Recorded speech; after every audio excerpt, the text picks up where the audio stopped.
যজ্ঞের সমাপ্তি পর্বের কিছু অংশ আপনারা দর্শন করুন। এই যে যজ্ঞ আপনারা দেখছেন, এটি চৈত্র মাসের যে অখণ্ড যজ্ঞ হচ্ছে।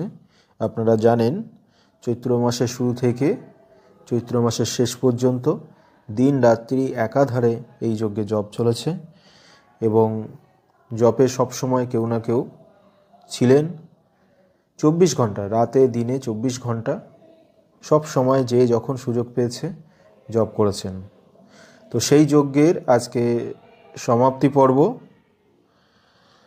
এই সমাপ্তি পর্বের কিছু অংশ আপনাদেরকে দর্শন করাচ্ছি। এই সমাপ্তি পর্বে পূর্ণ আহুতি দেওয়া হয়েছে। যেমন পূর্ণ আহুতির মধ্যে আমাদের 5 ফল থাকে, 5 ফলের মধ্যে যেমন নারিকেল থাকে।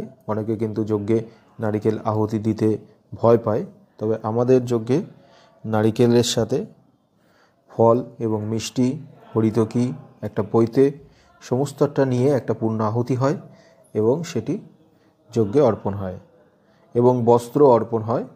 সেই বস্ত্র অর্পণের দৃশ্য আপনারা দেখছেন।